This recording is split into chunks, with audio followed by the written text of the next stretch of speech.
जीने के कुछ नियम होते हैं, कुछ सिद्धांत होते हैं जिनका पालन करना मानव का कर्तव्य है।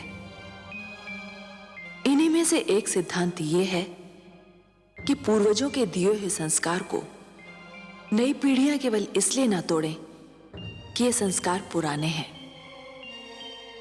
इन संस्कारों में से एक संस्कार यह है कि पिता परिवार का स्वामी होता है। परिवार का पालन पोषण करके वो भगवान विष्णु का धर्म निभाता है। परिवार के दुख सुख का ध्यान रखना उसका परम कर्तव्य है। महाराज उत्तानपाद से इसी धर्म को निभाने में चूक हो गई। परिणाम स्वरूप उनके पुत्र को वो कष्ट झेलना पड़ रहा है जिसे देखकर मेरा मन भर आया है और माता लक्ष्मी उदास दिखाई पड़ती हैं। यह सोचकर तो दुख और भी बढ़ जाता है कि ध्रुव के कष्ट की श्रृंखला न जाने कब समाप्त होगी। ओम नमो भगवते वासुदेवाय। ओम नमो भगवते वासुदेवाय। ओम नमो भगवते वासुदेवाय। ओम नमो भगवते वासुदेवाय। ओम नमो भगवते वासुदेवाय। ओम नमो भगवते वासुदेवाय।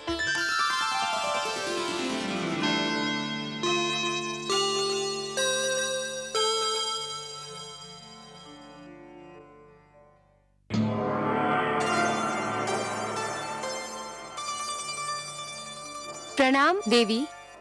प्रणाम। हमारे अहोभाग्य कि विष्णु भार्या ने शिवलोक में पधारकर उसे पावन कर दिया। विराजिए। लेकिन देवी, यदि आप मेरे पति भोलेनाथ के दर्शन के लिए पधारी हैं, तो वो इस समय काशी में विराजमान है। मैं आपसे मिलने आई हूँ। तब तो मैं अपने भाग्य पर जितना गर्व करूं उतना कम है देवी। मेरी समझ में नहीं आता मैं इतने महान अतिथि का सत्कार किस प्रकार करूं। ये तो आपकी महानता है जो मुझे इतना सम्मान दे रही हैं। किंतु सत्य तो ये है कि आज मैं शिवलोक में अतिथि नहीं याचक बनकर आई हूँ। एक विनती लेकर उपस्थित हुई हूँ। विनती? कैसी बातें कर रही हैं देवी? आदेश दीजिए, आज्ञा दीजिए। संपूर्ण संसार जानता है शिव के हृदय में विष्णु वास करते हैं। परंतु देवी, आपको चिंताग्रस्त देखकर मुझे आश्चर्य हो रहा है। मन में चिंता बैठी हो तो मुख दर्पण में उसकी छाया आ ही जाती है। जब कोई माँ अपने पुत्र के लिए चिंता करती है तब वो छिपाई नहीं छिपती। माँ, पुत्र? मैं कुछ समझी नहीं देवी। आप किस माँ और किस पुत्र की बात कर रही हैं? मैं अपने पुत्र की बात कर रही हूँ शिव भार्या। आपका पुत्र? ये कैसी पहेली बुझा रही हैं देवी? कोई पहेली नहीं है देवी। आप तो जानती हैं ना, मानव लोक के एक छोटे से बालक ध्रुव ने भगवान विष्णु से मिलने की ठान ली है और इसके लिए वो कोई भी कष्ट उठाने के लिए तैयार हो गया है। जानती हूँ देवी, लेकिन वो आपका पुत्र तो नहीं है। अवश्य नहीं है, पर मैं उसे अपना पुत्र मान चुकी हूँ। उसने भी मुझे माँ कहा है। देवी, यदि मेरे योग्य कोई सेवा हो तो आपकी आज्ञा सिर माथे पर। आदेश दीजिए। नन्हा ध्रुव घने वन में घोर तपस्या कर रहा है। उस वन में भयानक पशु हैं। मुझे भय है मेरे ध्रुव पे कोई संकट ना आ जाए। देवी, वनराज आपके वाहन हैं, उन पर आपका अधिकार है। मेरे ध्रुव पे कोई संकट ना आए, यही प्रार्थना लेकर मैं आपके पास आई हूँ। बस इतनी सी बात देवी। यदि इसी चिंता ने आपको पीड़ित कर रखा है तो इसे अपने मन से निकाल फेंकिए। मैं आपको आश्वासन देती हूँ कि वत्स ध्रुव पर आंच भी नहीं आने दूंगी। आप कितनी महान हैं। त्रिलोक के सबसे बड़े दानी की आप हृदय स्वामिनी हैं। आपका हृदय इतना विशाल है कि जो भी आपसे सहायता मांगने आता है उसे आप निराश नहीं करती।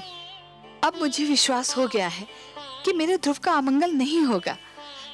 आपकी जय हो देवी पार्वती, जय हो।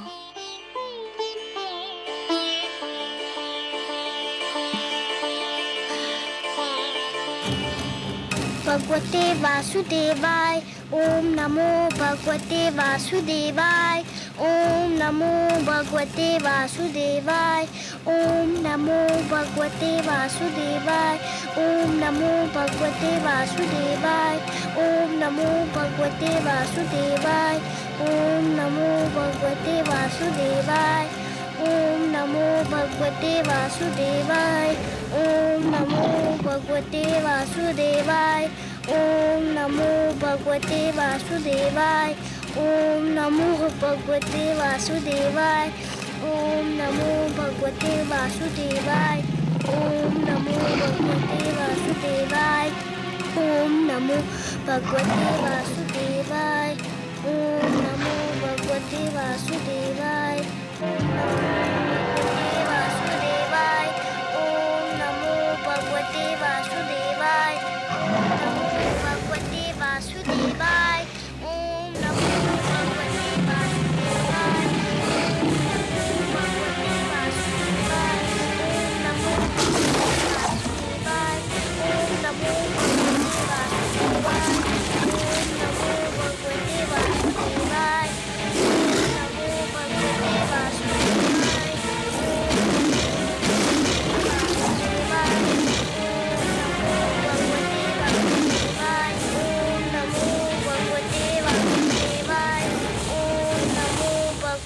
वासुदेवाय।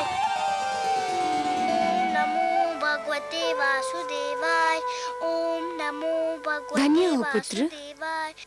धन्य है तुम्हारी ये तपस्या, भगवते तुम्हारा ये विश्वास, तुम्हारा ये दृढ़ निश्चय। वासुदेवाय। पुत्र, तुम्हारी ऐसी तपस्या से तो बड़े बड़े ऋषि मुनि भी सीख लेंगे। तुम्हारा सदैव कल्याण हो, यही मेरा आशीर्वाद है। नमो भगवते वासुदेवाय। ओम नमो भगवते तुम्हें सदैव सफलता मिले पुत्र, यही मेरी कामना है। वासुदेवाय। ओम नमो भगवते सिंहराज, तुम यहीं ठहरोगे, पुत्र ध्रुव पर कोई संकट न आने पाए। ओम नमो भगवते वासुदेवाय। ओम नमो भगवते वासुदेवाय। नमो भगवते वासुदेवाय।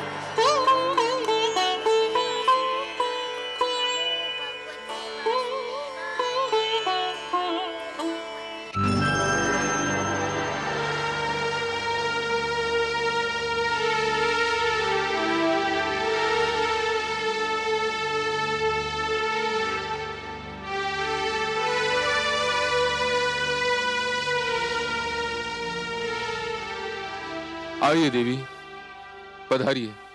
कहिए कैसा रहा आपका ध्रुव अभियान? आपकी कृपा से भोलेनाथ, ध्रुव को कोई हानि नहीं पहुंची। वो बाल बाल बच गया। मैं सही समय पर वहां पहुंच गई थी।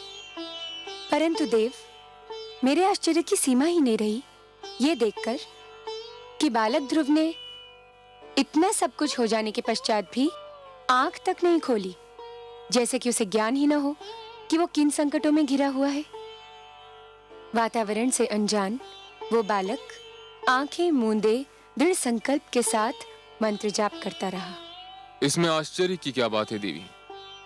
ध्रुव का तो अर्थ ही होता है अटल और दृढ़ निश्चय। जो अटल है वो ध्रुव है, जिसे कोई अपने स्थान से डिगा नहीं सकता, वही ध्रुव है। कितने भाग्यशाली होंगे वो माता पिता देव जिनका वो पुत्र है।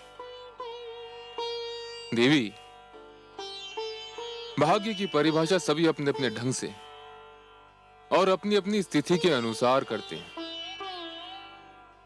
बालक ध्रुव के माता पिता अवश्य भाग्यशाली हैं, किंतु यह सत्य अभी तक उन पर विदित नहीं हुआ है।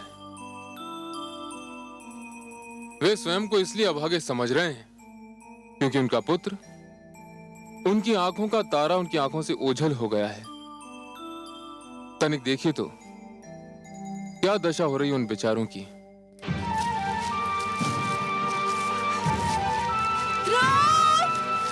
पुत्र ध्रुव!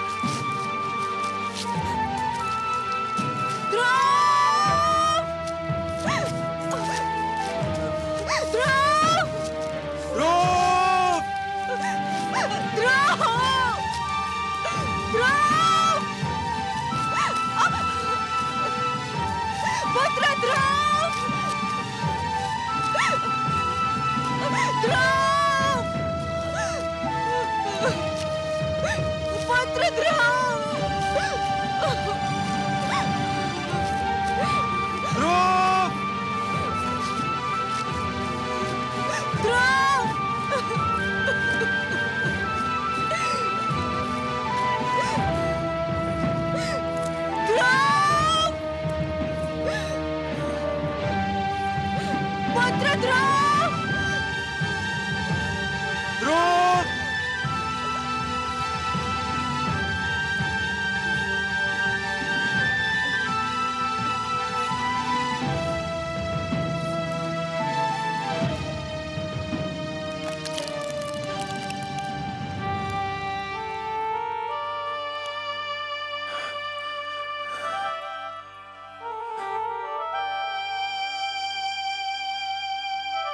नहीं नहीं, हे जल, हम प्यास से तड़प रहे हैं, परंतु हम तुझसे अपनी प्यास कैसे बुझाएं? न जाने हमारे लाडले पुत्र ध्रुव की प्यास तूने बुझाई है या नहीं। कहीं ऐसा ना हो कि हम तुझसे अपनी प्यास बुझा लें और हमारा पुत्र तेरी एक एक बूंद को तरसता रहे। नहीं, हम अपनी प्यास बुझाकर ऐसा पाप नहीं कर सकते, नहीं कर सकते, नहीं कर सकते।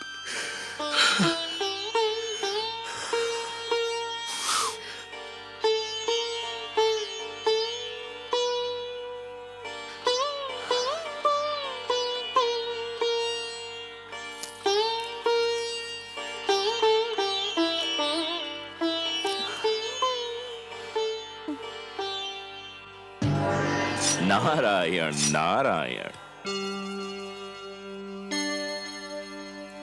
देव ऋषि, आप? महारानी सुनीति, लगता है हमारे भाग्य जाग गए। आपके दर्शन करके तो हम धन्य हो गए।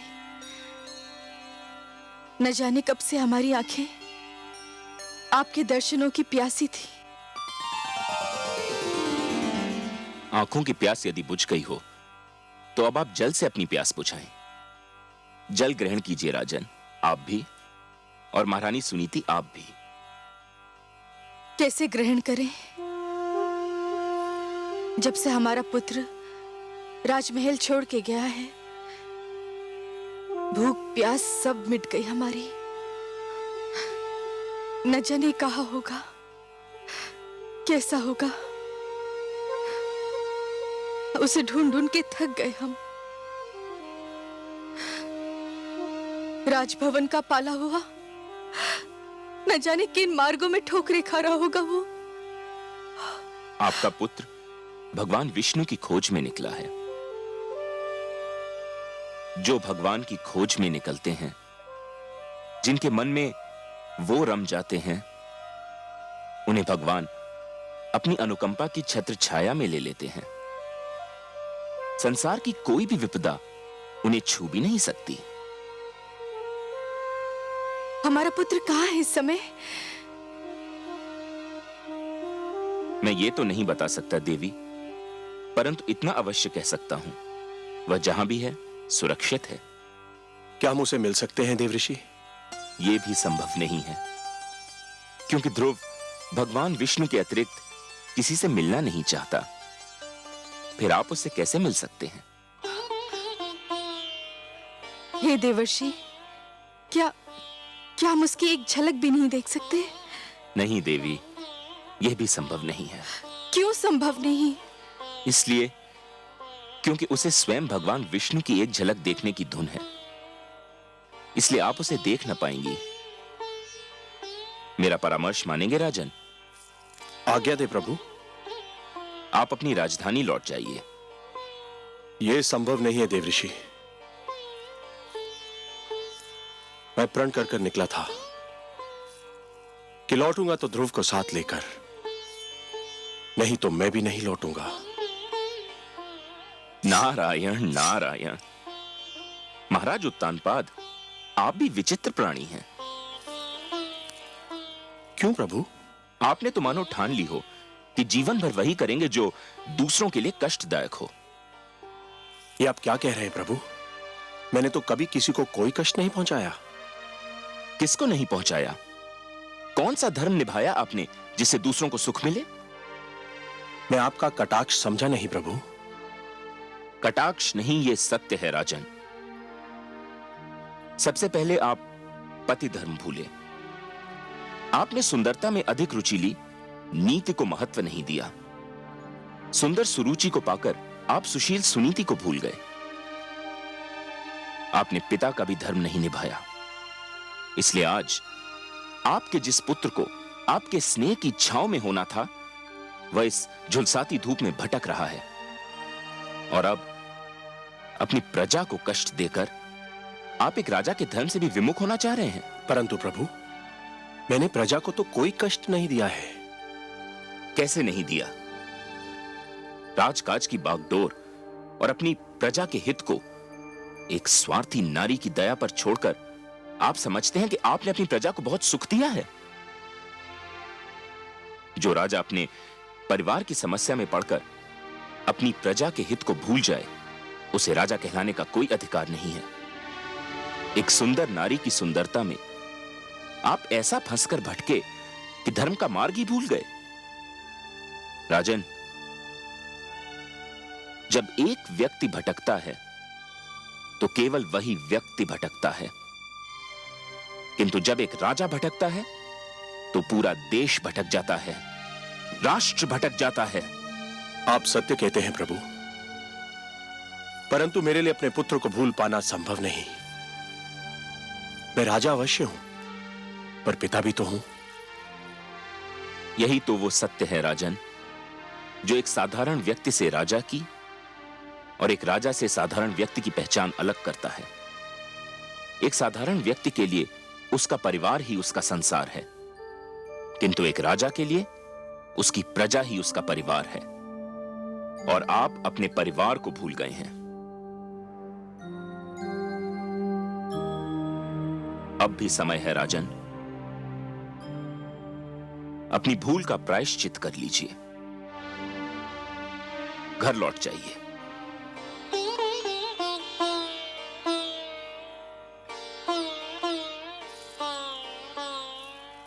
देवर्षि, आप तो मेरे पूज्य पितामह हैं, सृष्टि के सबसे महान पथ प्रदर्शक हैं। आपने तो सदैव ही भटकों को मार्ग दिखाया है। आपने मुझे भी धर्म का मार्ग दिखाया है। मुझे मेरी भूल बताकर आपने बड़ा उपकार किया है। प्रणाम है आपको, बारंबार प्रणाम है। आपकी आज्ञा शरोधार्य करके मैं अपने परिवार, अपनी प्रजा के पास वापस लौटता हूं।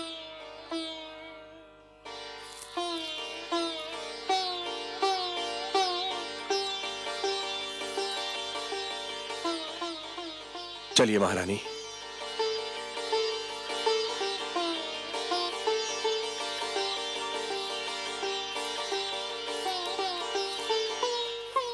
चलो, माता पिता को तो सद्बुद्धि मिल गई।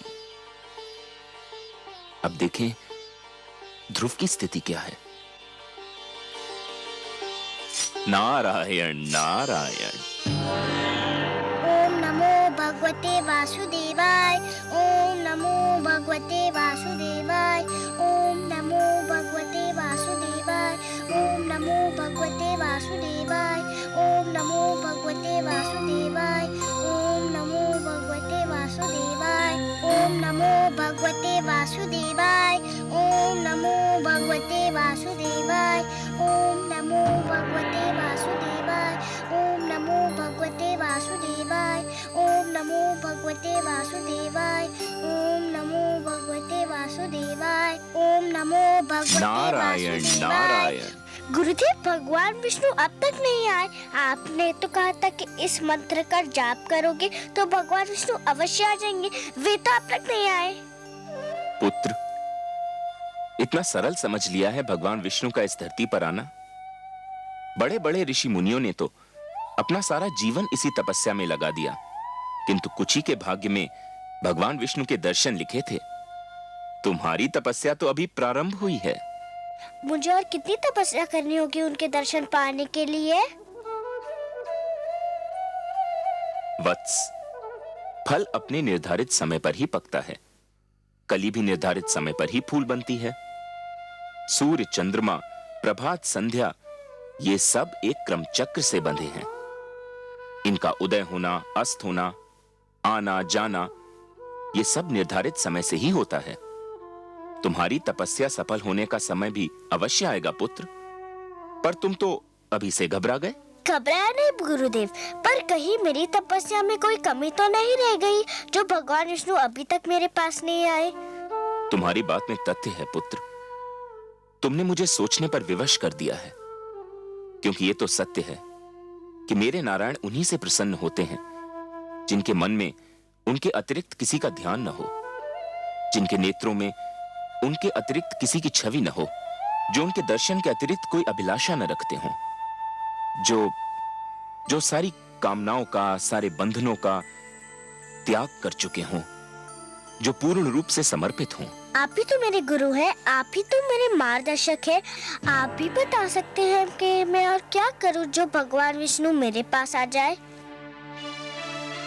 कुछ पाने के लिए कुछ छोड़ना पड़ता है वत्स, यही विधि का नियम है। मुझे क्या छोड़ना होगा गुरुदेव? तुम बहुत बड़ी वस्तु पाना चाहते हो, अतएव तुमको बहुत बड़ी वस्तु छोड़नी पड़ेगी। आप उस वस्तु का नाम बताइए, मैं उसे छोड़ दूंगा। खाना छोड़ सकते हो? हाँ, छोड़ दूंगा। तब तो भगवान विष्णु मेरे पास आ जाएंगे ना? अवश्य आएंगे, अवश्य आएंगे पुत्र। कोई कितना भी आग्रह करे, कितना भी विवश करे, बस तुम खाने को हाथ मत लगाना। फिर देखो कितना शीघ्र भगवान का मन पिघलता है। अच्छा, तुम अपने मंत्र का जाप आरंभ करो, मैं चला। मुझे कुछ और कार्य याद आ गया है। ओम नमो भगवते वासुदेवाय। ओम नमो भगवते वासुदेवाय। ओम नमो वासुदेवाय। ओम नमो भगवते वासुदेवाय। ओम नमो भगवते वासुदेवाय। आंखें खोलो पुत्र, लो तुम्हारे लिए फल लाई हूँ। मैं नहीं खाऊंगा माते। क्यों, क्या भूख नहीं लगी? लगी है, पर मैं कुछ नहीं खाऊंगा। पर क्यों नहीं खाओगे? मेरे गुरु का यही आदेश है। आदेश? क्या आदेश है? क्या कहा देवर्षि ने तुम्हें? उन्होंने कहा है कि यदि मैं खाना छोड़ दूं तो भगवान विष्णु शीघ्र मेरे पास आ जाएंगे। पुत्र, तुम अभी बहुत छोटे हो, खाओगे नहीं तो रहोगे कैसे? भूख तुमसे सहन नहीं होगी। मैं सहन करूंगा, सब कुछ सह लूंगा, भूखा रह लूंगा, पर जब तक भगवान विष्णु मेरे पास नहीं आ जाते मैं कुछ नहीं खाऊंगा। ओम नमो भगवते वासुदेवाय। ओम नमो भगवते वासुदेवाय। ओम नमो भगवते वासुदेवाय। ओम नमो भगवते वासुदेवाय। ओम नमो भगवते वासुदेवाय। ओम नमो भगवते वासुदेवाय। ओम नमो भगवते वासुदेवाय।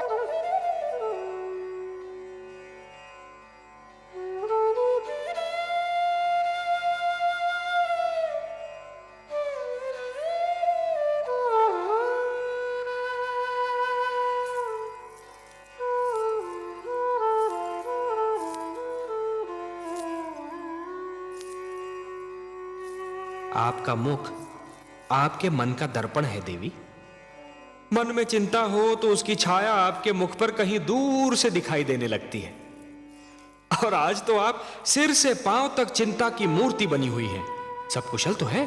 कुशल कहाँ कमल नयन, देवर्षि नारद को न जाने समस्याएं खड़ी करके क्या आनंद आता है। एक और नई समस्या खड़ी कर दी उन्होंने। अब कौन सा नया पुष्प खिलाया उन्होंने? पहले तो उसे वन में तपस्या करने के लिए छोड़ दिया। मुझे यही चिंता क्या कम थी कि वन के पशुओं से उसकी रक्षा कैसे होगी। और अब उन्होंने ध्रुव को आदेश दिया है कि आहार भी त्याग दे। देवर्षि ध्रुव के गुरु हैं। गुरु की आज्ञा का पालन करना शिष्य का कर्तव्य होता है। गुरु तो भगवान से भी बड़ा होता है। इसका अर्थ ये हुआ कि आप भी देवर्षि से सहमत हैं? वो तो नन्हा सा बालक है, तनिक सोचिए तो, आहार त्यागने से उसकी क्या दशा हो जाएगी।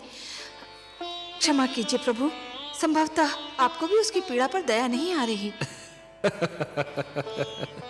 ये आप नहीं बोल रही हैं देवी, ये आपके भीतर समाई हुई एक नारी, एक मां बोल रही है। यही समझ लीजिए करुणा सिंधु, पर मुझसे उसकी दशा देखी नहीं जाती। दया कीजिए उस पर, दया कीजिए मुझ पर। मुझे आपसे सहानुभूति है देवी, पर मुझे खेद है, मैं पक्षपात नहीं कर सकता।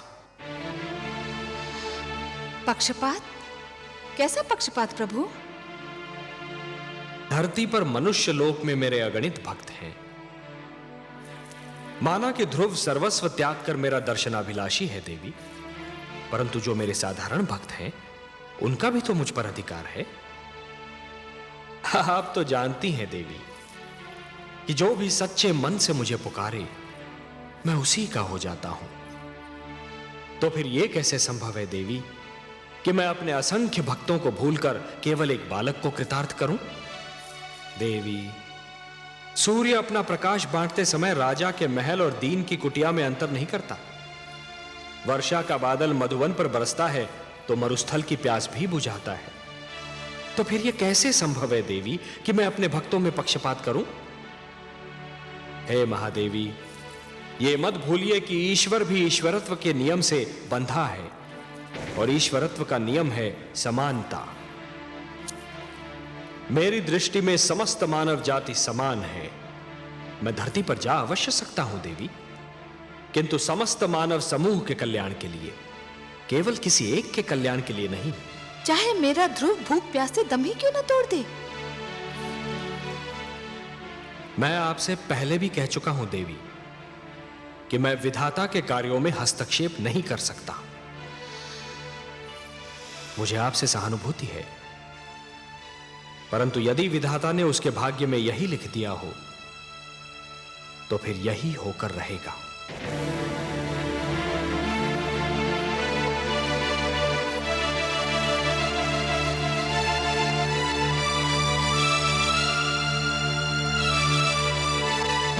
ओम नमो भगवते वासुदेवाय।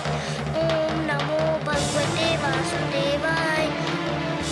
ओम नमो भगवते वासुदेवाय। ओम नमो भगवते वासुदेवाय। ओम नमो भगवते वासुदेवाय। ओम नमो भगवते वासुदेवाय। ओम नमो भगवते वासुदेवाय। ओम नमो भगवते वासुदेवाय।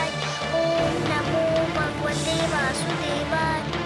ओम नमो भगवते वासुदेवाय। ओम नमो भगवते वासुदेवाय। ओम नमो भगवते वासुदेवाय। ओम नमो भगवते वासुदेवाय। ओम नमो भगवते वासुदेवाय। ओम नमो भगवते वासुदेवाय। ओम नमो भगवते वासुदेवाय। गंधर्व मलय केतु, ये नन्हा सा बालक अकेले इस भयानक वन में क्या कर रहा है? देखते नहीं गंधर्व राज चित्ररथ भगवान विष्णु के मंत्र का जाप कर रहा है। ये बालक अवश्य ही उनका मन जीतने का प्रयत्न कर रहा है।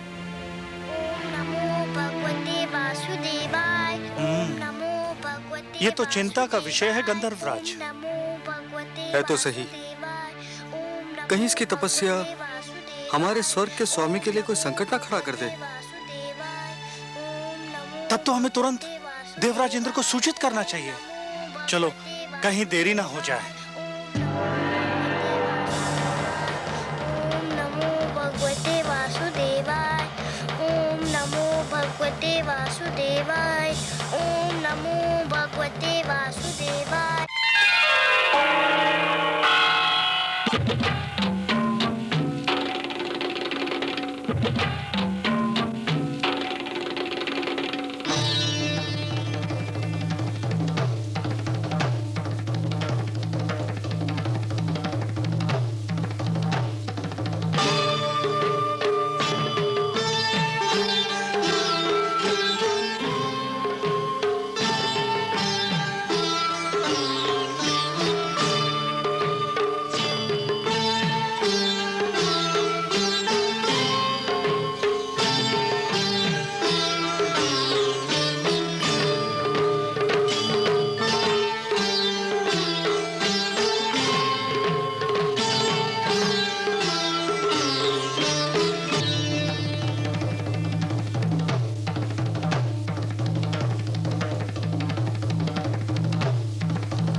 देवराज, देवराज, देवराज, देवराज। क्या बात है गंधर्वराज चित्ररथ? क्या हुआ गंधर्व मलय केतु? तुम दोनों इतने घबराए हुए क्यों लग रहे हो? क्या कहीं कोई अनर्थ हो गया? अनर्थ हुआ तो नहीं देवराज, पर हो अवश्य सकता है। स्वर्ग पर संकट की छाया है। क्या कह रहे हो? तुम तो लगता है अपना मस्तिष्क ही खो बैठे हो। तुम बताओ मलय केतु, क्या बात है? हम दोनों एक वन से जा रहे थे कि हमें एक छोटा सा बालक भगवान विष्णु की तपस्या में मग्न दिखाई दिया। तो क्या हुआ? उसके सामने फलों से भरी थाली रखी हुई थी। सारे फल सूख चुके थे। इसका अर्थ यह हुआ कि उसने आहार भी त्याग दिया है। बड़ी कठिन तपस्या लग रही थी उसकी। एक बालक क्या और उसकी तपस्या क्या गंधर्वराज? हमें इससे क्या भय? हमारे मन में उसे तपस्या करते देखकर ये भय समा गया कि कहीं वो भगवान विष्णु से इंद्रासन ना मांग ले। मेरा आसन? ये क्या कह रहे हो? गंधर्व मलय केतु सत्य कह रहे हैं देवराज। धरती लोक के वासियों की दृष्टि सदैव इंद्रासन पर लगी रहती है। इंद्रासन इतना महान है कि हर कोई उसे लेना चाहता है। स्वर्ग को कौन नहीं जीतना चाहता देवराज? तुम दोनों ने तो मुझे चिंता में डाल दिया। नारायण नारायण।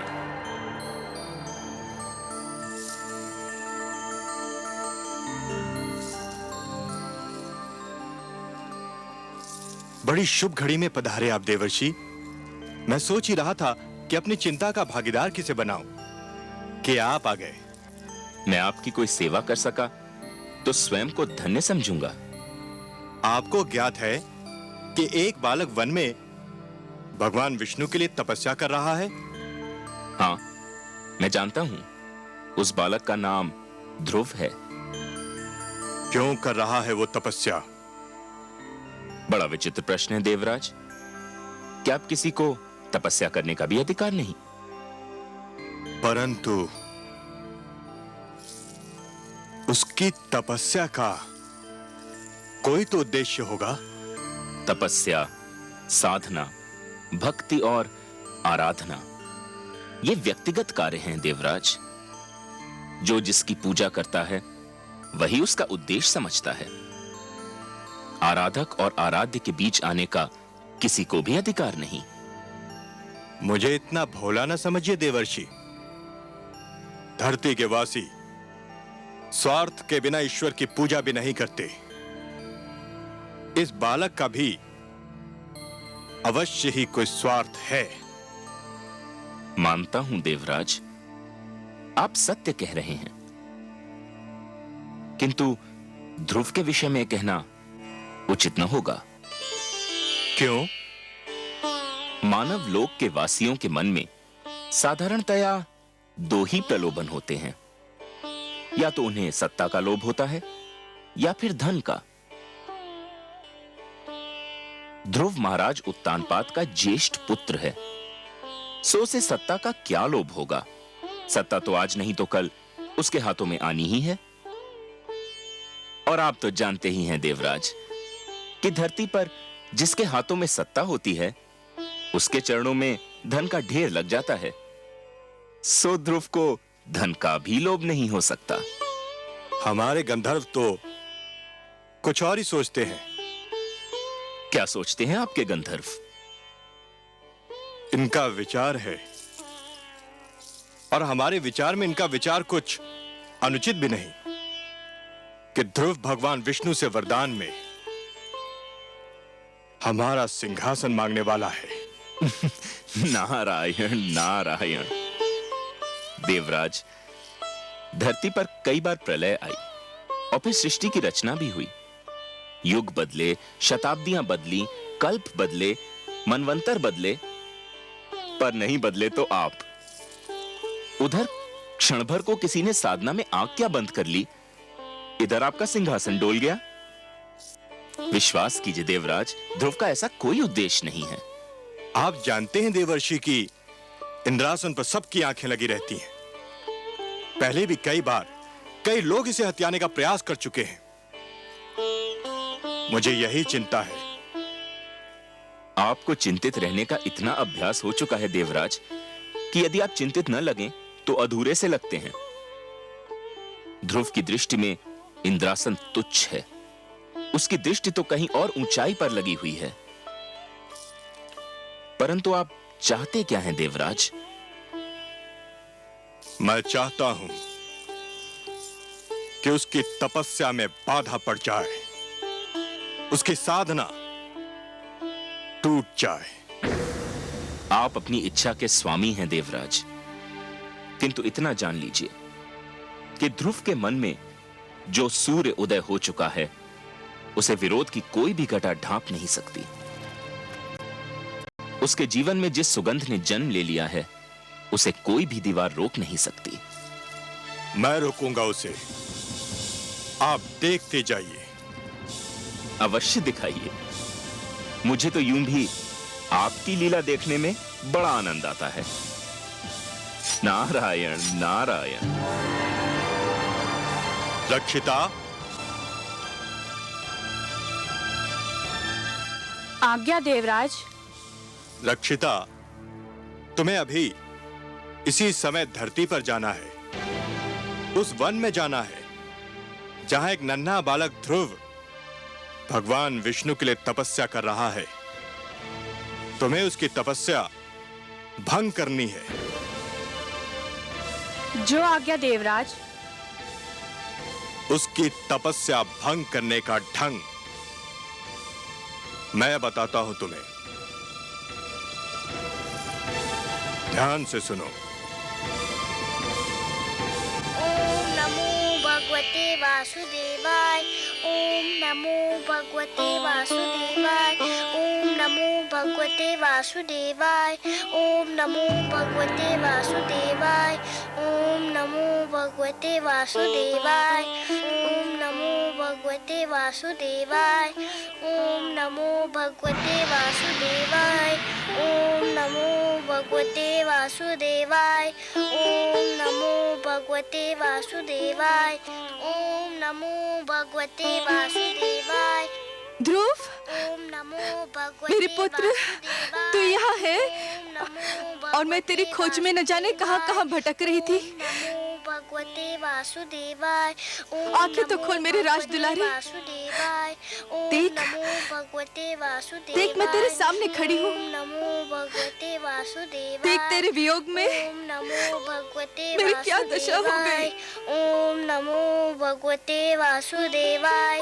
ओम नमो भगवते वासुदेवाय। ओम अरे, नमो भगवते वासुदेवाय। तू तो मेरी बात ही नहीं सुनता। ओम नमो भगवते वासुदेवाय। पहले मेरी एक पुकार पर ओम नमो भगवते मेरे पास दौड़ा चला आता था, ओम नमो मेरी बाहों में भगवते समा जाता था। वासुदेवाय। ओम नमो भगवते वासुदेवाय। ये तुझे क्या हो गया है ध्रुव? ओम नमो भगवते वासुदेवाय। ओम नमो न जाने किसने भगवते जादू टोना कर दिया मेरे वासुदेवाय। राजकुमार पर। ओम नमो भगवते मेरे लाल, वासुदेवाय। बंद कर दे अपनी ओम तपस्या। नमो भगवते तेरी इच्छा पूरी हो गई है। ओम नमो महाराज, भगवते तुझे अपनी गोद में वासुदेवाय। बिठाने को तैयार हो गए हैं। ओम नमो भगवते तेरी विमाता सुरुचि ने भी अपनी भूल स्वीकार कर ली है। नमो भगवते वासुदेवाय। चल मेरे लाल, ओम नमो राजमहल भगवते तेरी प्रतीक्षा कर रहा है। वासुदेवाय। ओम नमो भगवते वासुदेवाय। ओम नमो भगवते वासुदेवाय। हाय मेरे भाग्य, ओम नमो मेरी आंखों की भगवते तारी, वासुदेवाय। मेरे मन के चैन। ओम नमो ये तेरी आयु नहीं भगवते तपस्या करने की। वासुदेवाय। ओम अभी तो तेरे नमो खेलने कूदने के दिन हैं। भगवते वासुदेवाय। तूने अभी जीवन में देखा ही क्या है। भगवते वासुदेवाय। ओम नमो भगवते तुझे मेरी सौगंध, वासुदेवाय। बंद कर दे ये जाप। ओम नमो भगवते वासुदेवाय। ओम नमो भगवते वासुदेवाय। यदि तूने ये जाप नहीं बंद किया ओम नमो भगवते तो मैं अभी यहीं तेरे सामने ओम नमो अपने भगवते प्राण त्याग दूंगी। वासुदेवाय। ओम नमो भगवते वासुदेवाय। ओम नमो भगवते वासुदेवाय।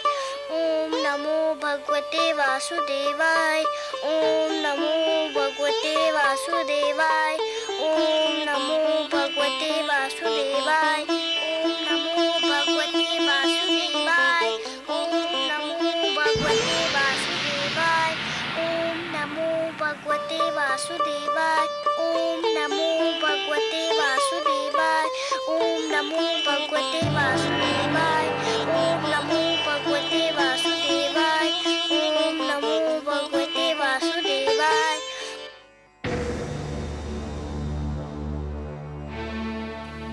तुमने खाना छोड़ दिया है।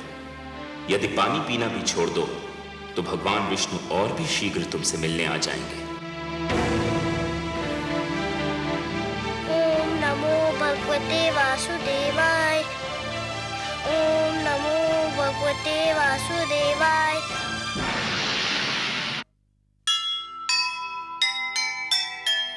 यह कैसा संकल्प है, यह कैसा विश्वास। सब संकट सहती गई, प्रभु दर्शन की आस। देवलोक में मच गया भीषण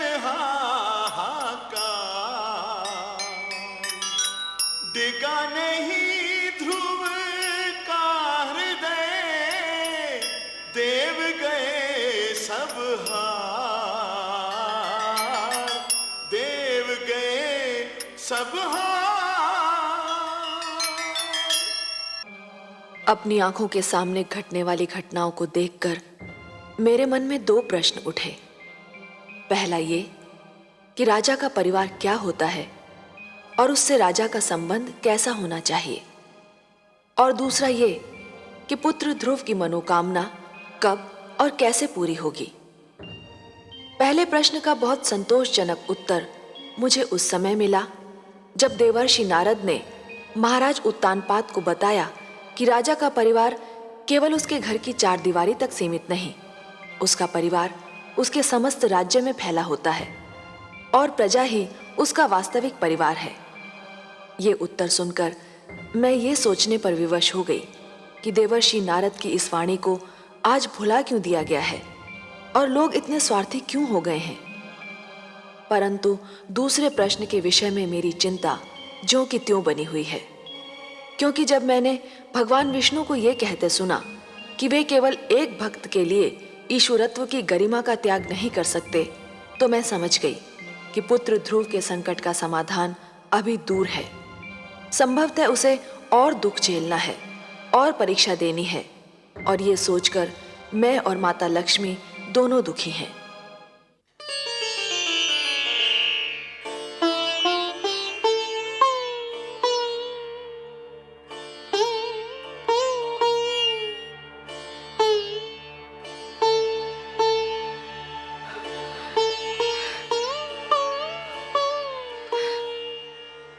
हे करुणा सिंधु, हे प्रभु, न जाने क्यों मेरा मन कांप रहा है। कोई डरावना भय मेरे मन को व्याकुल कर रहा है। कहीं मेरे पुत्र के प्राण संकट में तो नहीं। हे दया सागर, इस दुखियारी माता पर दया करो। मेरे पुत्र की रक्षा करो प्रभु, मेरे पुत्र की रक्षा करो प्रभु, मेरे पुत्र की रक्षा करो।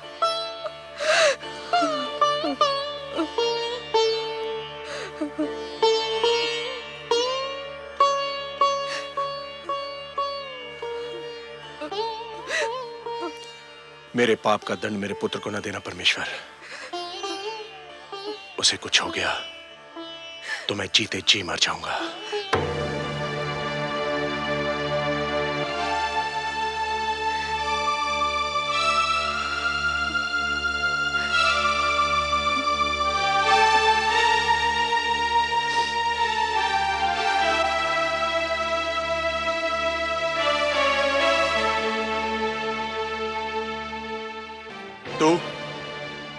तू क्या करने आई है यहां? इसकी ममता के संसार में आग लगाकर उसके चलने का दृश्य देखने आई है? नहीं महाराज। क्या मिला तुझे हमारा सुख चैन छीन कर? धिक्कार है तुझे। चली जा, चली जा, नहीं तो मैं अपने क्रोध पर नियंत्रण नहीं रख पाऊंगा। जाने दीजिए स्वामी, जाने दीजिए। आप नहीं जानती महारानी सुनीति, यह सब इसी दुष्नारी का किया धरा है। ना ये ध्रुव को हमारी गोद से उतारती और ना हमें ये दुख भरे दिन देखने पड़ते। मैं कहता हूं चली जा, चली जा यहां से, कहीं मेरे हाथों से तेरी हत्या ना हो जाए। ऐसा मत कहिए स्वामी। सुरुचि को दोष देकर हम केवल अपने मन को बहला सकते हैं। ये तो नियति का खेल है। भाग्य में पुत्र वियोग लिखा था, सो मिलकर रहा। इसमें सुरुचि क्या करती? मैं नहीं मानता। भूल हम करते हैं और दोष हम भाग्य को देते हैं। ध्रुव सदैव इसकी आंखों में कांटे की तरह खड़कता रहा। इसी के कारण हमारा पुत्र राजमहल छोड़कर चला गया। मैं जानता हूं इसे। ये बड़ी अभिमानी है, बड़ी निर्दयी है ये। इसकी महत्वाकांक्षाओं का भी कोई अंत नहीं और इसे किसी के दुख का भी कोई ध्यान नहीं। मैं तो कहता हूं कि यदि इसका उत्तम कहीं चला जाता तो इसे पता चलता कि पुत्र वियोग क्या होता है। ये आप क्या कह रहे हैं स्वामी? दुखी होने का अर्थ ये नहीं कि कोई अपना विवेक ही खो दे। भगवान ना करे हमारा उत्तम कहीं चला जाए। वही तो इस राजभवन का कुलदीपक है। हमारा एक पुत्र तो न जाने कहां भटक रहा है। आप चाहते हैं कि हमारा दूसरा पुत्र भी हमसे दूर हो जाए? उत्तम केवल सुरुचि का ही पुत्र तो नहीं, वो मुझे भी माता कहकर पुकारता है। आप नहीं जानते, जब मुझे माता कहकर पुकारता है ना, तो घड़ी भर को मैं ये भी भूल जाती हूँ कि मेरा ध्रुव मेरे पास नहीं है।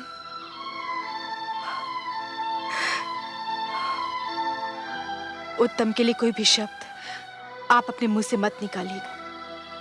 सुना तुमने सुरुचि?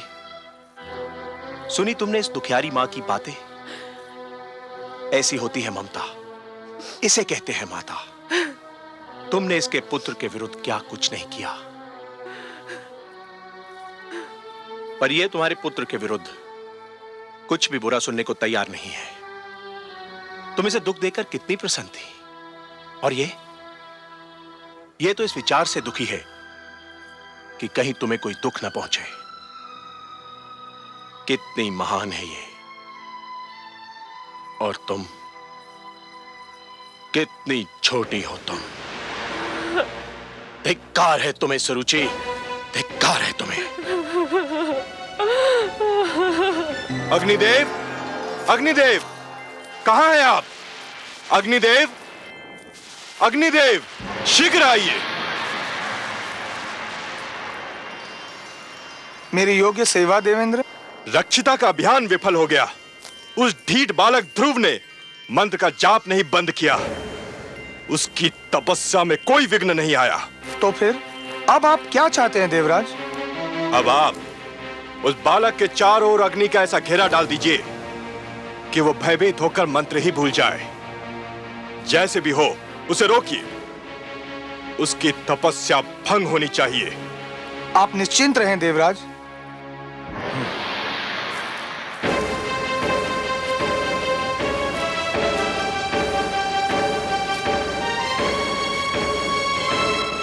ओम नमो भगवते वासुदेवाय। ओम नमो भगवते वासुदेवाय। ओम नमो भगवते वासुदेवाय। ओम नमो भगवते वासुदेवाय। ओम नमो भगवते वासुदेवाय। ओम नमो भगवते वासुदेवाय। ओम नमो भगवते वासुदेवाय। ओम नमो भगवते वासुदेवाय। ओम नमो भगवते वासुदेवाय। ओम नमो भगवते वासुदेवाय। ओम नमो भगवते वासुदेवाय। ओम नमो भगवते वासुदेवाय। ओम नमो भगवते वासुदेवाय। ओम नमो भगवते वासुदेवाय। ओम नमो भगवते वासुदेवाय।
क्या हो रहा है ये सब? बड़े बड़े शक्तिशाली बलवान दैत्य मेरी शक्ति का लोहा मान गए। बड़े बड़े दानव मुझसे टकराकर चूर चूर हो गए, पर ये छोटा सा बालक किसी के वश में नहीं आ रहा। आप तो बड़े प्रतापी हैं अग्निदेव, आप भी उस नन्हे बालक से हार कर चले आए। क्षमा करे देवराज, परंतु वह नन्हा सा बालक भगवान विष्णु के द्वादशाक्षर मंत्र का जाप कर रहा है। जाप कर रहा है तो क्या? आप तो जानते हैं देवराज, जो भी मन से भगवान विष्णु के द्वादशाक्षर मंत्र का जाप करे उसके शरीर में दैवी शक्ति उत्पन्न हो जाती है। और इस समय ध्रुव के शरीर में मुझसे भी अधिक ताप है। मेरी लपटें उसका कुछ नहीं बिगाड़ सकती। तो उसके और निकट क्यों नहीं गए? उसके सर्वथा निकट जाकर उसे भयभीत करना चाहिए था। असंभव था देवराज, यदि मैं उसके निकट जाता तो स्वयं भस्म हो जाता। और इस समय उसमें जो शक्ति है उसे कोई भी पराजित नहीं कर सकता। नारायण नारायण, आपने सत्य कहा अग्निदेव। ध्रुव के शरीर में जो शक्ति आ गई है उसे कोई भी पराजित नहीं कर सकता, क्योंकि उस शक्ति का नाम भक्ति है। अग्नि, जल, आंधी, झंझा, बाढ़, ऐसी कोई भी विपदा ध्रुव को डिगा नहीं सकती। एक बात कहूं देवराज? कहिए देवर्षि। बात क्या, एक छोटा सा परामर्श है आपके लिए। तो प्रदान कीजिए। अग्निदेव, ध्रुव के पास जो ज्वाला चक्र छोड़ आए हैं वह ध्रुव का तो कुछ नहीं बिगाड़ सकता। हां, वन के निर्दोष पशुओं को अवश्य क्षति पहुंचा सकता है। इसलिए यदि आप उचित समझें तो अपने इस क्रोध की अग्नि को शांत कर लें। आप ठीक कह रहे हैं देवर्षि। अग्निदेव, हमारी चिंता का विषय तो वह बालक ध्रुव है, जंगल के वे निर्दोष प्राणी नहीं। कृपया आप शीघ्र जाइए और जंगल में लगी ज्वाला को शांत कर दीजिए। जो आज्ञा देवराज।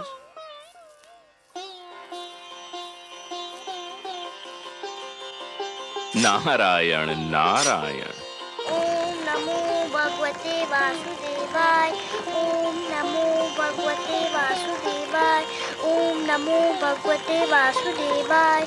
ओम नमो भगवते वासुदेवाय। ओम नमो भगवते वासुदेवाय। ओम नमो भगवते वासुदेवाय। ओम नमो भगवते वासुदेवाय।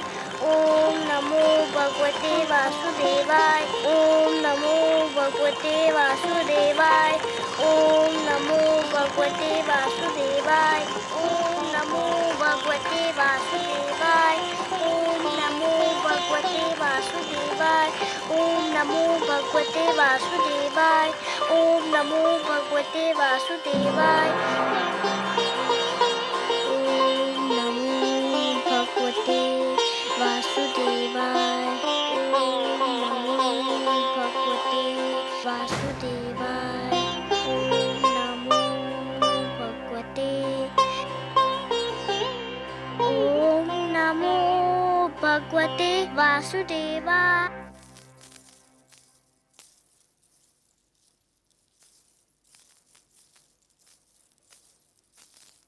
प्रणाम राजगुरु। प्रणाम। क्या बात है? आप लोगों के मुख देखकर तो ये लग रहा है कि अवश्य कोई अशुभ समाचार है। हाँ राजगुरु, ऐसा लगता है कि स्थिति नियंत्रण के बाहर हुई जा रही है। क्यों? समस्त राज्य में असंतोष फैला हुआ है। असंतोष? पर क्यों? प्रजा पर तो कोई अत्याचार नहीं हुआ है। प्रजा में यह भावना फैल गई है कि राजकुमार ध्रुव के जाने का कारण महारानी सुरुचि है और उनके विरुद्ध बहुत क्रोध फैला हुआ है। यदि प्रजा का यह क्रोध राजभवन की ओर मुड़ गया तो अराजकता फैल जाएगी। केवल आप ही महाराज को यह परामर्श दे सकते हैं कि वे प्रजा की भावना को शांत करने के लिए कोई उपाय करें।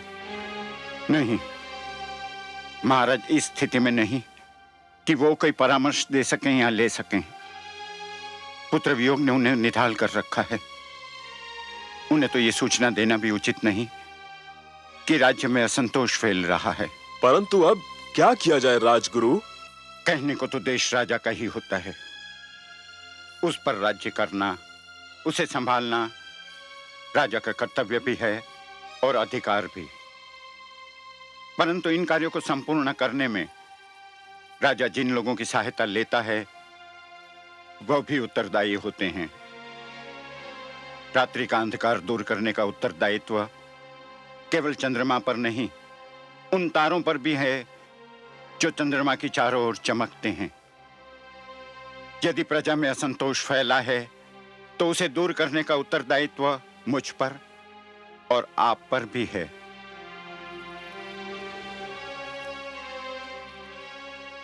अब प्रजा को समझाइए कि राजकुमार ध्रुव जिस अभियान पर निकले हैं, भगवान से विनती करे कि वो अभियान पूरा हो।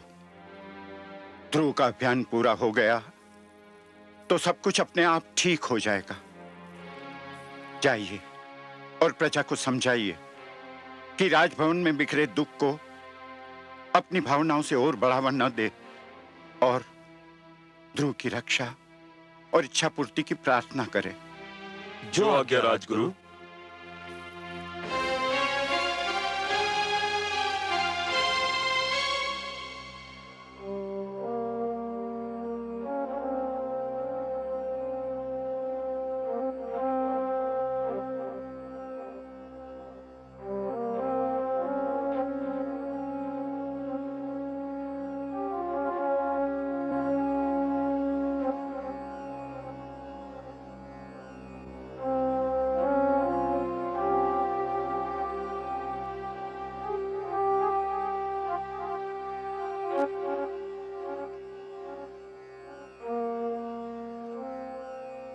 महाराज, राजसभा का समय हो गया है। आप यहाँ क्या कर रहे हैं? संसार के दुखों से पीड़ित होकर भगवान के चरणों में शरण ढूंढ रहा हूं राजगुरु। क्षमा कीजिए महाराज, आप भगवान के चरणों में शरण नहीं ढूंढ रहे हैं। आप तो जीवन के कड़वे सत्य से घबराकर पलायन का मार्ग खोज रहे हैं, वास्तविकता से दूर भाग रहे हैं। ये सच है राजगुरु, परंतु जिस जुआरे ने एक ही दाव में अपना सब कुछ हार दिया हो, वो और कर भी क्या सकता है? जीवन युद्ध कीड़ा नहीं है महाराज। ईश्वर ने मानव को जीवन कर्म क्षेत्र के रूप में दिया है। आप इसे कर्म भूमि से पलायन की शरण स्थली बना रहे हैं। मैं हार चुका हूं राजगुरु, मैं हार चुका हूं। मैं इस कर्म क्षेत्र में जीवन का एक महायुद्ध हार चुका हूं। महाराज, किसी राजा का युद्ध हार जाना बड़ी बात नहीं है, पर किसी राजा का साहस हार जाना एक दुर्भाग्यपूर्ण घटना है। राजा का साहस व्यक्तिगत विषय नहीं होता। उस साहस के साथ प्रजा की आशाएं और उमंगें जुड़ी होती हैं। उस साहस के साथ प्रजा का भविष्य जुड़ा हुआ होता है। तो फिर मैं क्या करूं राजगुरु, मैं क्या करूं? उठिए और प्रजा के कल्याण की योजनाएं बनाइए। जो अपने परिवार का कल्याण ना कर सका, वो प्रजा का कल्याण क्या करेगा राजगुरु? यही तो आपकी भूल है महाराज। आपने केवल राजभवन की चार दीवारी के भीतर रहने वालों को अपना परिवार समझ लिया है, पर वो प्रजा जो आपकी जय जयकार करती है, वो सैनिक जो आपके एक संकेत पर अपने प्राण न्योछावर करने उठ खड़े होते हैं, क्या वो आपका परिवार नहीं है? राजा का वास्तविक परिवार तो उसकी प्रजा है। प्रजा के दुख पर दृष्टि डालिए, आप अपने दुख भूल जाएंगे। यदि कोई वृक्ष फल न दे सके तो उसकी महत्ता में कुछ कमी आ सकती है, पर यदि कोई वृक्ष छांव ही न दे सके तो उस वृक्ष का महत्व ही नहीं रहता। राजा वो वृक्ष होता है जिसके तले प्रजा को सुख और न्याय की छांव मिलती है। अपनी प्रजा को इस छांव से वंचित न कीजिए महाराज। उठिए, अपना उत्तरदायित्व निभाने की सोचिए। मैं प्रयत्न करूंगा राजगुरु, मैं प्रयत्न करूंगा। प्रयत्न नहीं महाराज, साहस कीजिए। महाराज, यदि आपको मेरा परामर्श स्वीकार नहीं है, यदि आपको मेरी बातों पर विश्वास नहीं है, तो मुझे कहने दीजिए कि मैं आपके और राज्यसभा के योग्य नहीं हूं। यहां मेरे लिए कोई स्थान नहीं है। ठहरिए राजगुरु, ठहरिए।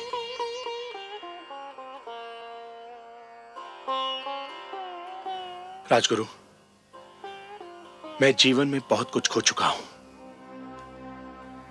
यदि आप जैसा महापुरुष और मार्गदर्शक भी मैंने खो दिया तो मैं बिल्कुल कंगाल हो जाऊंगा। आपने मुझे सत्य का मार्ग दिखा दिया है, मैं आपका आभारी हूं। नमो भगवते वासुदेवाय। ओम नमो भगवते वासुदेवाय। ओम नमो भगवते वासुदेवाय। ओम नमो भगवते वासुदेवाय। ओम नमो भगवते वासुदेवाय।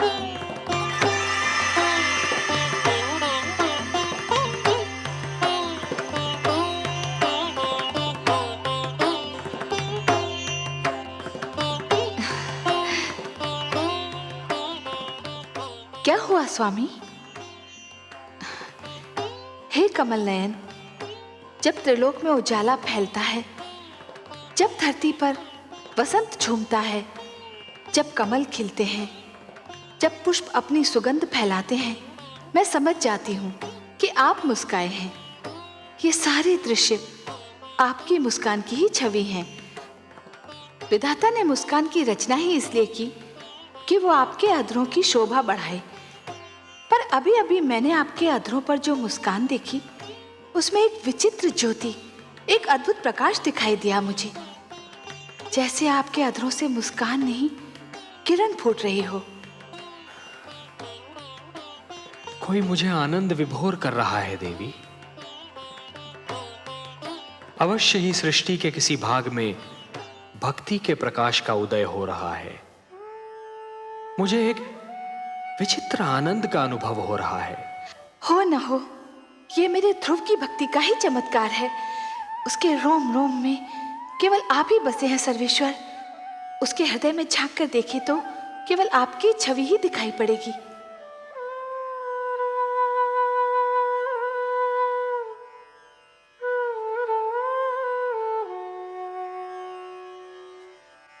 ओम नमो भगवते वासुदेवाय। ओम नमो भगवते वासुदेवाय। ओम नमो भगवते वासुदेवाय। ओम नमो भगवते वासुदेवाय। ओम नमो भगवते वासुदेवाय।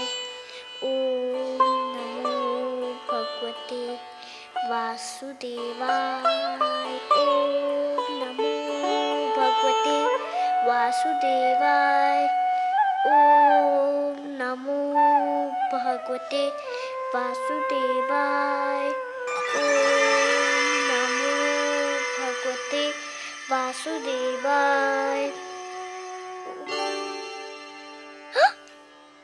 गुरुदेव, गुरुदेव, आप कहाँ हैं? नारायण नारायण। क्या है वत्स? मैं यही हूं तुम्हारे निकट। क्या बात है? मुझे अभी अभी लगा जैसे भगवान विष्णु मेरे मन में आ गए हैं। मुझे लग रहा है जैसे भगवान विष्णु मेरे अंदर विराजमान है। अहो भाग्य, तब तो चमत्कार हो गया पुत्र। तुम्हारी तपस्या ने भगवान विष्णु का मन जीत लिया। मुझे तुम पर गर्व है। तुम धन्य हो पुत्र। तुमने सिद्ध कर दिया कि तुम मेरे शिष्य होने के अधिकारी थे। पर वे मेरे सामने क्यों नहीं आए? उससे क्या अंतर पड़ता है पुत्र? जिसके मन में भगवान विष्णु रम गए हों, उसे और क्या चाहिए? उसका तो जन्म सफल हो गया। तो मेरी बात मानो, मंत्र के जाप को विराम दो, अन्न जल ग्रहण करो और अपने राजमहल लौटने की तैयारी करो। नहीं गुरुदेव, ना मैं मंत्र का जाप छोड़ूंगा, ना कुछ खाऊंगा, ना कुछ पीऊंगा, ना घर जाऊंगा। क्यों? अब और क्या पाने को शेष रह गया है? अभी तो भगवान विष्णु केवल मेरे मन में आए हैं। तो फिर और क्या चाहिए तुम्हें? मैं चाहता हूँ कि भगवान विष्णु मेरे सामने आए, मैं उन्हें देखना चाहता हूँ। किंतु क्यों? मैं उनसे बात करना चाहता हूँ, उनसे कुछ पूछना चाहता हूँ। तुम्हारी मांगे तो बढ़ती जा रही हैं पुत्र, और जैसे जैसे तुम्हारी मांगे बढ़ रही हैं, वैसे वैसे मेरी चिंता बढ़ती जा रही है। क्या पूछना चाहते हो तुम? मैं उनसे पूछना चाहता हूँ कि मुझे मेरे पिताश्री की गोद से क्यों उतारा गया? मुझ पर अन्याय होता देखकर मेरे पिताश्री क्यों चुप रहे? संसार में ऐसा अन्याय क्यों होता है? इसलिए भगवान को मेरे सामने आना ही होगा, नहीं तो मैं यूं ही भूखा प्यासा रहूंगा। सुनो पुत्र, तुम भाग्यशाली हो कि तुम्हें इतना कुछ मिल गया। भगवान विष्णु को प्रसन्न करके उनका मन जीतने वाले तुम पहले सबसे छोटी आयु के बालक हो। अब और हठ न करो। भगवान विष्णु तुम्हारे मन में रम गए हैं तो समझो तुमको मिल ही गए। नहीं गुरुदेव, मैं उनको अपने सामने लाकर ही रहूंगा। उसके लिए जो करना पड़ेगा पुत्र, वो तुमसे नहीं होगा। आप बताइए तो सही, मैं अपने भगवान को देखने के लिए कुछ भी कर सकता हूँ। परंतु उससे तुम्हारे प्राणों पर भी संकट आ सकता है पुत्र। मुझे अपने प्राणों की चिंता नहीं है, मुझे तो बस भगवान विष्णु को देखना है। आप बताइए मुझे क्या करना होगा? नारायण नारायण, न जाने कैसे हठी बालक से पाला पड़ा है। अब इसके बाल हट का मैं क्या करूं? मुझे बताइए ना मुझे क्या करना है। नहीं पुत्र, तुम नहीं कर पाओगे, बहुत कठिन कार्य है। मैं कर लूंगा, आप बताइए तो सही। अच्छा तो सुनो, यदि तुम अपनी इच्छा की पूर्ति चाहते हो तो तुम्हें अपनी श्वास को रोकना होगा। कैसे? सुनो पुत्र, एक बार ओम का उच्चारण करके पूरी शक्ति से अपनी श्वास को अंदर खींचकर मन ही मन ओम नमो भगवते वासुदेवाय का तब तक जाप करो जब तक स्वयं भगवान विष्णु तुम्हारे नेत्रों के सम्मुख साक्षात न आ खड़े हों।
देवराज, देवराज, देवराज! क्या बात है गंधर्वराज चित्ररथ? धरती पर हाहाकार मचा हुआ है देवराज। धरती पर समय की गति रुकी जा रही है प्रभु। बालक ध्रुव यदि यूं ही श्वास रोके रहा तो प्रलय आ जाएगी देवराज। कुछ कीजिए देवराज, नहीं तो अनर्थ हो जाएगा। नहीं, इसका कुप्रभाव रोकना मेरे वश की बात नहीं है देवगण।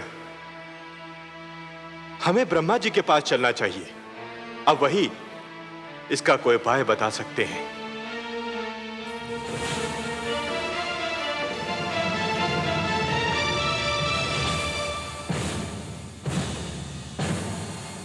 त्राहिमाम, त्राहिमाम, त्राहिमाम, त्राहिमाम, त्राहिमाम, त्राहिमाम।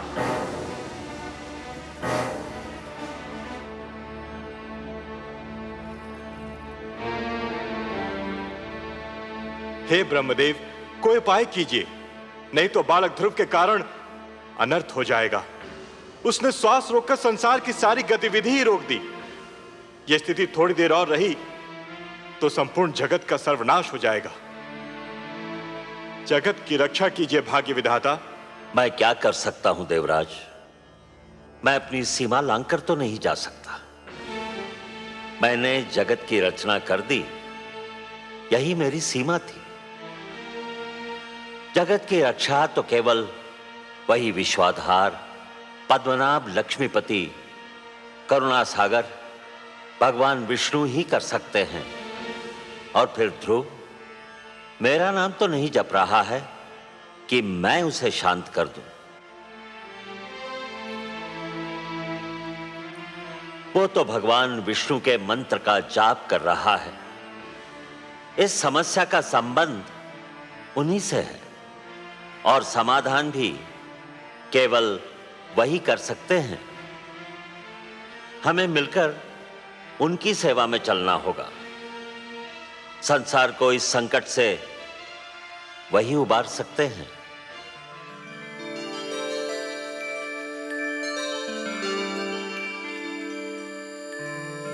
त्राहिमाम त्राहिमाम त्राहिमाम त्राहिमाम।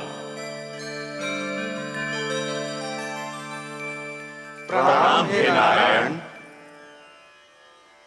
हे लक्ष्मीपति, हे गोविंद, हे सर्वेश्वर, आपको कोटि कोटि प्रणाम। प्रणाम।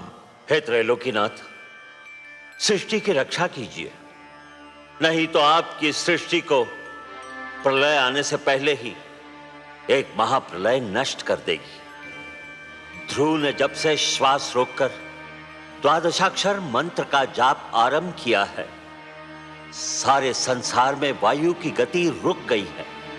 प्राणियों के दम घुट रहे हैं प्रभु। ध्रुव को रोकना मेरे वश में नहीं है भगवान। यह कार्य केवल आप ही कर सकते हैं। आप सृष्टि के रक्षक हैं, उसके पालनहार हैं। हम सब विनती करते हैं, आप ही ध्रुव की समस्या का कोई उपाय कीजिए प्रभु। समस्या बहुत गंभीर हो गई है। अब बात केवल एक बालक तक सीमित नहीं रही ब्रह्मा जी। सारी सृष्टि के समक्ष एक संकट खड़ा हो गया है। अब तो हमें जाना ही होगा अपनी सृष्टि की रक्षा के लिए, और फिर किसी और की भांति हमें भी तो ध्रुव के प्राणों की चिंता है।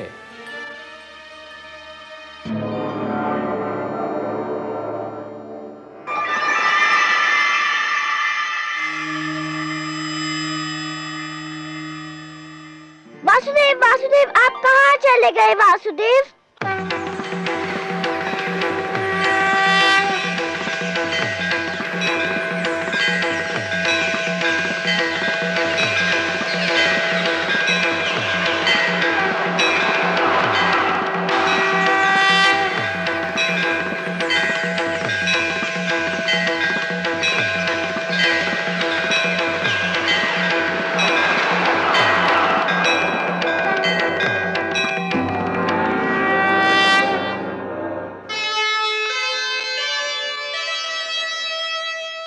नन्हा सा ध्रुव हो गया, ऐसा भक्त महान, शक्ति दिखाई भक्ति ने, प्रकट हुए भगवान। वासुदेव, मैं कहीं नहीं गया वत्स ध्रुव। तुम मुझे अपने सम्मुख देखना चाहते थे ना? तो लो, देखो, मैं तुम्हारे नेत्रों के सामने उपस्थित हूं। तुम विजयी हुए पुत्र। तुमने मुझे जीत लिया। तुम्हारे जैसा तपस्वी न कभी हुआ है और न कभी होगा। तुमने सिद्ध कर दिया कि जीव ब्रह्म का ही एक अंश है और अपनी साधना से ब्रह्म को भी धरती पर ला सकता है। तुमने यह सिद्ध कर दिया वत्स कि सृष्टि की सबसे बड़ी शक्ति है भक्ति। वत्स ध्रुव, अब श्वास लेना आरंभ कर दो पुत्र। अब मैं कहीं नहीं जाऊंगा।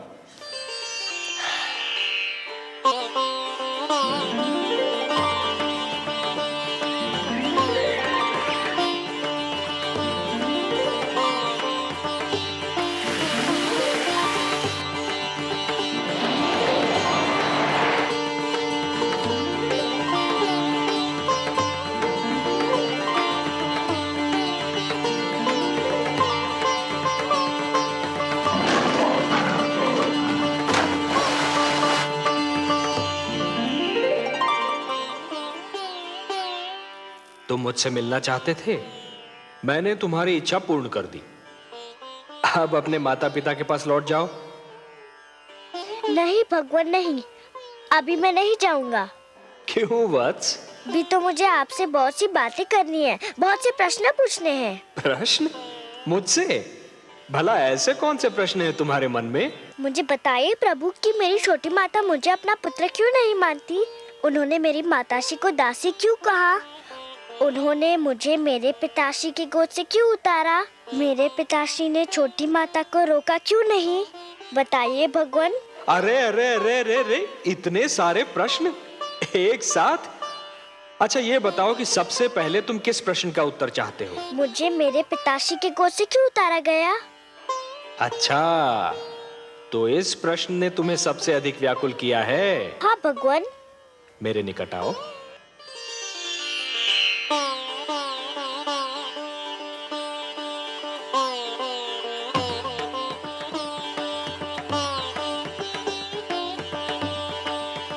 और निकट आओ वत्स। आओ वत्स।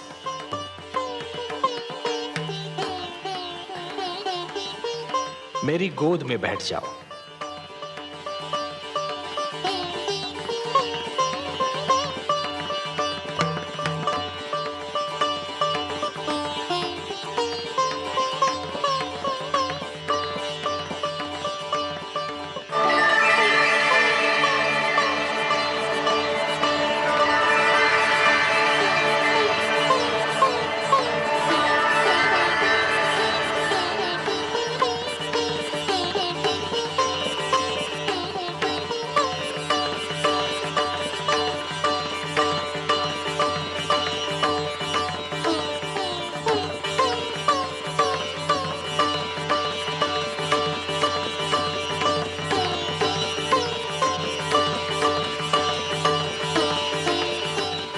वत्स, अब और प्रश्न पूछने हैं मुझसे? कुछ नहीं पूछना प्रभु, अब कुछ नहीं पूछना। अब तो मुझे हर प्रश्न का उत्तर मिल गया है। मेरे चारों ओर ज्ञान का प्रकाश फैला हुआ है। मैं वहाँ हूँ जहाँ केवल मैं हूँ और आप है। अच्छा वासुदेव। ओम पूर्णमदः पूर्णमिदं पूर्णमुदच्यते पूर्णस्य पूर्णमादाय पूर्णमेवावशिष्यते। अब ना कोई कामना है ना कोई इच्छा। आपकी गोद में आकर लगता है इसके सिवा हर वस्तु तुच्छ है। अब मुझे कुछ भी नहीं चाहिए। मुझे मेरा ठिकाना मिल गया, मेरा घर मिल गया।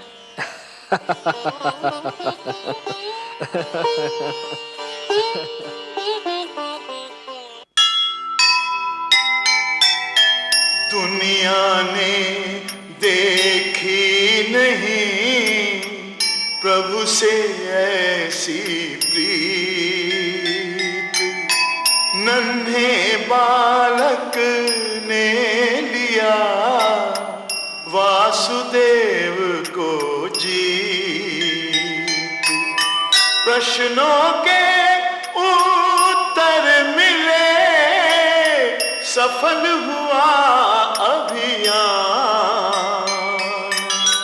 सब कुछ उसने पा लिया जिसे मिले भगवान, जिसे मिले भगवान।